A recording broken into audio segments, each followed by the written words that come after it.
হে নবী আপনি বলে দেন আপনাকে সকল ক্ষেত্রে যেন অনুসরণ করে। আজকে আমার আপনার দিলের মধ্যে একটু নবীর প্রেম নাই। নবীর প্রেম থাকলে ওলামা একরামকে গালি দিতাম না, সাহাবা একরামদের বিরুদ্ধে কথা বলতাম না, নবীজির বিরুদ্ধে কথা বলতাম না। আমাদেরকে আল্লাহ তাআলা আকল দিয়েছেন, জ্ঞান দিয়েছেন কি কোরআন পড়ার জন্য, কোরআন রিসার্চ করার জন্য জ্ঞান দিয়েছেন।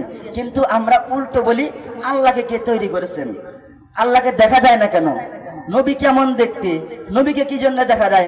তার কাছে যাওয়ার পর যখন একটা কোপ মারবেন, আল্লাহ রাসূল বুঝতে পারলেন যে সাহাবী এইবার কোপ মারবেন।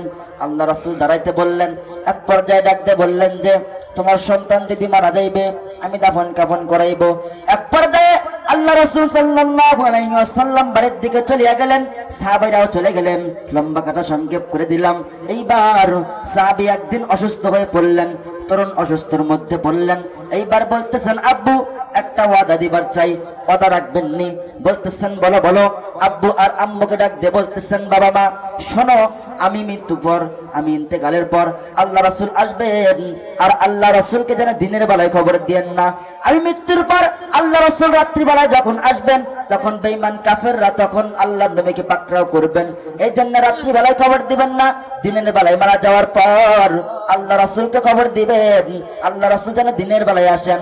এক পর্যায়ে আল্লাহ রাসূলের সাহাবী তালহা রাদিয়াল্লাহু আনহু মারা গেলেন। মারা যাওয়ার পর তার বাবা বরা রাদিয়াল্লাহু আনহু এইবার তালহা রাদিয়াল্লাহু তাআলা আনহুর জানাজা শেষ করাইয়া মাটি দেওয়ার পর আল্লাহ রাসূল সাল্লাল্লাহু আলাইহি ওয়াসাল্লাম পরের দিন সকালবেলা এইবার দেখতেছেন কিতাবের মধ্যে লিখছেন আল্লাহ রাসূল বসা ছিলেন।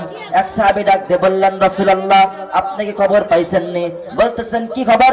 বললেন যে আপনার ছোট্ট সাহাবী ইমানের বলে বলিয়ান হইয়া তালহা রাদিয়াল্লাহু আনহু মারা গেছেন।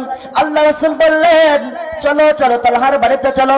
তালহার বাড়িতে যাওয়ার পর আল্লাহ রাসূল তালহার বাবাকে ডাক দিয়ে বললেন বড়া আমি না বলছি তোমার ছেলেকে আমি দাফন কাফন করাইবো, জানাজা নামাজ পড়াইবো, তুমি কি জন্য মাটি দিয়ে দিছো? এইবার সমস্ত ঘটনা খোলার পর আল্লাহ রাসূল বলতেছেন চলো চলো তালহার কবরের পাশে চলো। এক পর্যায়ে তালহার কবরের পাশে যাওয়া হইল। তালহার কবরের পাশে যাওয়ার পর আল্লাহ রাসূল সাল্লাল্লাহু আলাইহি ওয়াসাল্লাম একটা হাত কবরের উপর রাখলেন, একটা হাত মালিকের দরবারে উঠে বললেন মালিক তালহা আমার, তালহা আমার, তালহা আমার।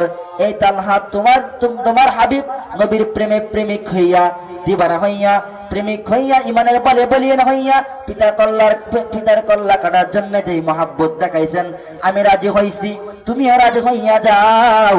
আর হাসরের ময়দানে যখন কিয়ামতের দিন যখন তালহা উঠবে হাসি মুখে যেন উঠি সুবহানাল্লাহ। দেখেন আল্লাহ রাসূলের মহব্বত দিলের মধ্যে রাখলে আল্লাহ রাসূল ডাবল মহব্বত দেখা দেন সুবহানাল্লাহ। এই জন্য যতদিন বেঁচে থাকবো আল্লাহ তাআলা আমাদেরকে রাসূলের সুন্নাত তরিকা মতো কুরআন ও হাদিস মোতাবেক চলার তৌফিক দান করুক। সকলেই বলি আমিন।